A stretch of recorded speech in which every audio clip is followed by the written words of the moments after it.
ചെമ്പനീർ പൂവിൻ്റെ പുതിയ പ്രൊമോയിലേക്ക് എല്ലാവർക്കും സ്വാഗതം. അങ്ങനെ സച്ചി ഒരു പേപ്പർ എടുത്ത് ഇങ്ങനെ കാറ്റ് വീശി ഇരിക്കുകയായിരുന്നു. അപ്പോഴാണ് നമ്മുടെ ശ്രുതി എക്സസൈസ് ചെയ്യാൻ വേണ്ടി ഇങ്ങനെ പോകാൻ റെഡി ആയിട്ട് നിൽക്കുന്നത്. അപ്പം നമ്മുടെ ശ്രുതി പറയും അമ്മയോട്, അമ്മ ഞാൻ എക്സസൈസ് ചെയ്ത് വരുമ്പോഴേക്കും അമ്മ എനിക്ക് ചൂടുവെള്ളം റെഡിയാക്കണം.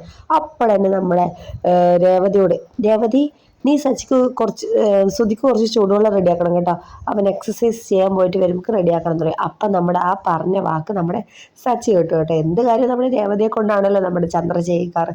അപ്പം നമ്മുടെ സച്ചിക്ക് ഒരു ഐഡിയ തോന്നി, എന്നാലൊരു പണി കൊടുക്കണമല്ലോ നമ്മുടെ സോഡ കുപ്പിക്കത്. അപ്പം നല്ല തിളക്കണ വെള്ളം അടുപ്പത്ത് നിന്ന് എടുത്തിട്ട് നേരെ കുളിമുറിയിലേക്ക് ഒരു പോക്കാണ്. അപ്പം ആ വെള്ളം തെച്ച് അവിടെ ഒഴിച്ച് വെച്ചിട്ട് നല്ല തിളക്കണ വെള്ളം. അപ്പം അവരുടെ മുഖത്തൊരു സന്തോഷമൊക്കെ വന്നിട്ടുണ്ട് രേവതിക്ക്. അങ്ങനെ രേവതിയെ കൊണ്ട് ജോലി ചെയ്യിപ്പിക്കേണ്ട നമ്മുടെ സോഡ കുപ്പിക്കിട്ടൊരു പണി കൊടുക്കാൻ എന്നിട്ട് ചെമ്പും തലയിൽ വെച്ച് ആ റൂമിൽ നിന്ന് ഇറങ്ങിയപ്പോൾ കിട്ടില്ല രംഗമൊക്കെ ഉണ്ട് കേട്ടോ. അങ്ങനെ ഇന്ന് നമ്മുടെ സച്ചി പൊളിക്കുന്നുണ്ട് കേട്ടോ. അപ്പം അതും അവിടെ ഒഴിച്ചിട്ട് നമ്മുടെ സച്ചി റൂമിൽ നിന്ന് ഇറങ്ങിപ്പോയി. അപ്പം ആ വെള്ളത്തിലാണെങ്കിൽ നമ്മുടെ ശ്രുതി കുളിച്ചത് തിളക്കണ വെള്ളം. അവൻ വിചാരിച്ചൊരു മീഡിയം സൈസ് വെള്ളമായിരിക്കും. അങ്ങനെ തിളക്കണ വെള്ളത്തിൽ കുളിച്ചിട്ടാ കുഞ്ഞിക്കൂനം വരുന്നത് പോലെയാണ് നമ്മുടെ ശ്രുതി അത് റൂമിൽ നിന്ന് വന്നത്. അപ്പം നമ്മുടെ രേവതിയെ വഴക്ക് പറയാൻ തുടങ്ങി കേട്ടോ. നീ എന്താ പ്രതികാരം വീട്ടിലാണോ നമ്മുടെ ശ്രുതിക്ക് തിളക്കണ വെള്ളം ഒഴിച്ച് കൊടുത്തിട്ട്? അപ്പോൾ നമ്മുടെ സച്ചി പറഞ്ഞു, അവളല്ല ഞാനാണ്. ഇനി നമ്മുടെ രേവതിയെ കൊണ്ട് ആരെന്ത് ജോലി ചെയ്യിച്ചാലും ഞാൻ പ്രതികരിക്കും.